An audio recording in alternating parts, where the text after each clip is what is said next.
Hi, this is Alex from Groovy Entertainment. Today we got another book and record episode to do. Today's book is Mr. T, The Mystery of the Forbidden Monastery from 1984. So let's get started.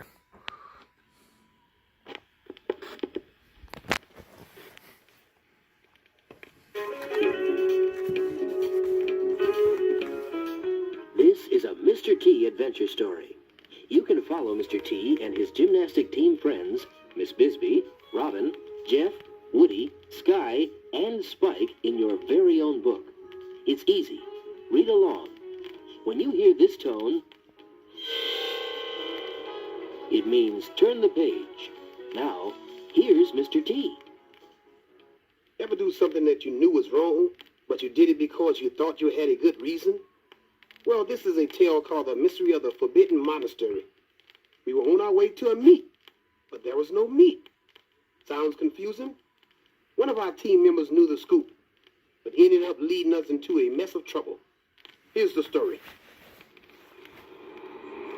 Mr. T and the team drove for days through the dry, hot desert. Finally, they arrived in enchanted Pueblo, New Mexico. Mr. T steered the bus into a gas station. Everyone jumped out of the bus to take a look around.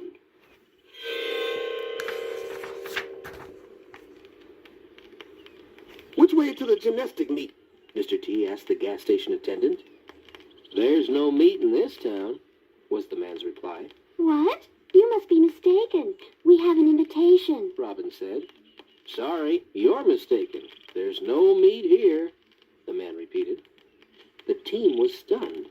Why were they invited to a meet when there was no meet? What were they going to do now? Sky suggested they spend the night before heading home. She said she grew up on a reservation in the area and remembered a hotel just down the street. They were about to board the bus when they noticed a monk peering from behind the corner of the gas station as if hiding. He looked right, then left, and darted past the team out into the street.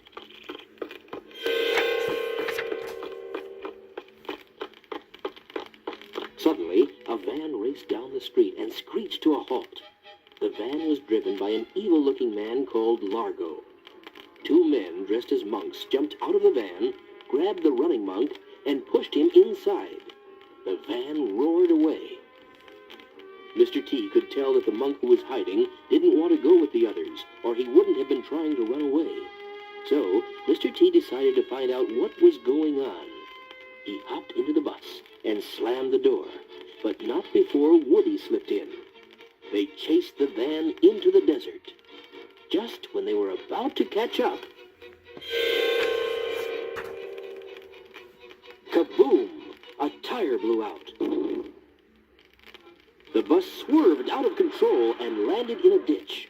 The van drove away, leaving a trail of dust. It would take hours for Mr. T and Woody to fix the flat and get back on the road.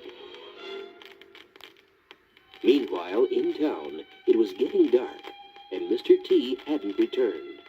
Miss Bisbee took the team over to the hotel to check in for the night. In the lobby, Sky was approached by an Indian who handed her a message. Sky quickly stuffed the note in her jacket pocket, looked around the lobby to make sure no one saw her, and then took the stairs to her room.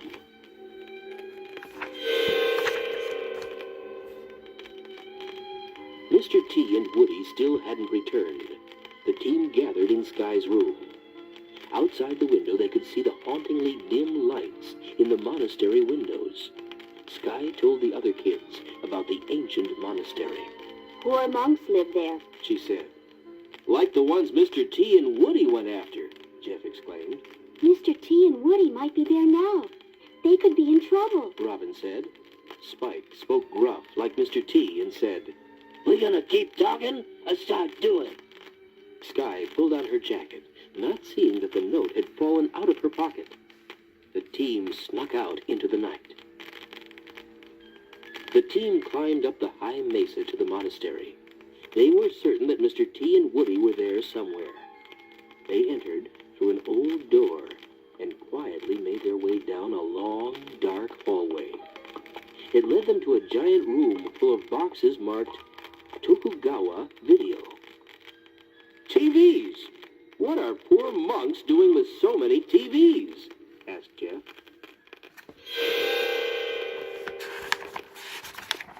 You have now come to the end of this side of the recording. Please turn it over for the conclusion of the story.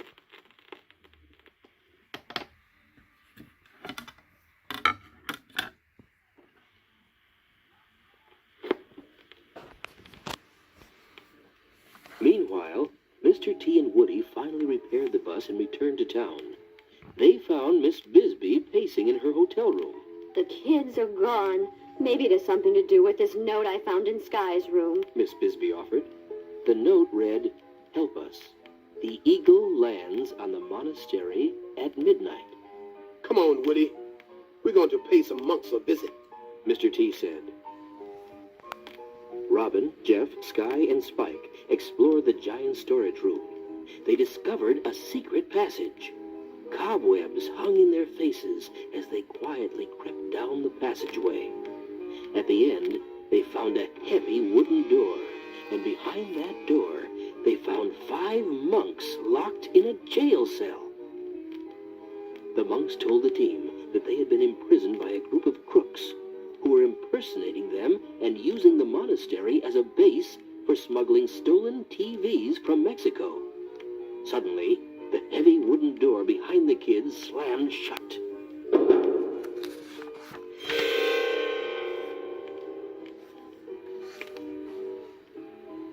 The team and the monks spun around to see the evil face of Largo glaring through a small hatch in the door at them.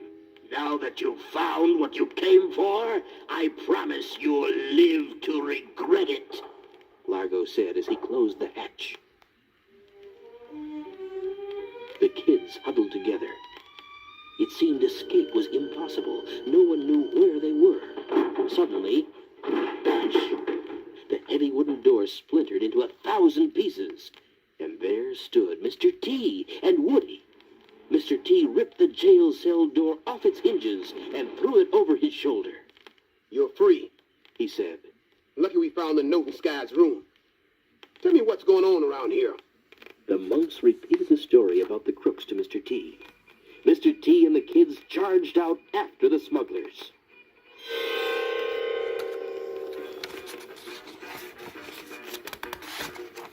The crooks were on the roof. A helicopter hovered above as a net full of TVs was being hoisted aboard. That's what the note meant by the eagle lands on the monastery at midnight. Sky exclaimed. You know more about this than you let on, Said Mr. T. and you can explain later. With a great bound, Mr. T leaped up and swung himself aboard the helicopter. He reached in and shoved the crooks to one side and pulled the control lever back. The helicopter landed with a crash. Now it's time to cart these turkeys away, Said Mr. T. The American Championship Gymnastics team bus bounced over the dusty desert road on its way home. Mr. T explained to Miss Bisbee that the crooks were hiding stolen TVs in the monastery and shipping them by helicopter to other parts of the country. Sky admitted that a friend from Enchanted Pueblo had called a few weeks before and told her that something strange was happening at the monastery. Sky wanted to help, but she knew Mr. T would never allow the team to go looking for trouble.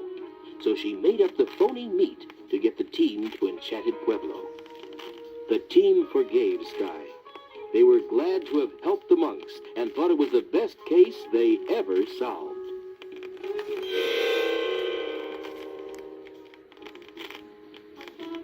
So everything turned out okay. But listen up. Think twice before you do something wrong. You might be getting yourself and your friends in a heap of trouble. Do what's right, and you can't go wrong. Take it from me, Mr. T.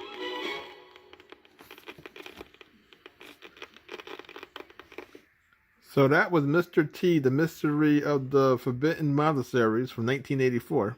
So please like, subscribe, share, and comment, and have a groovy day. And our next book will be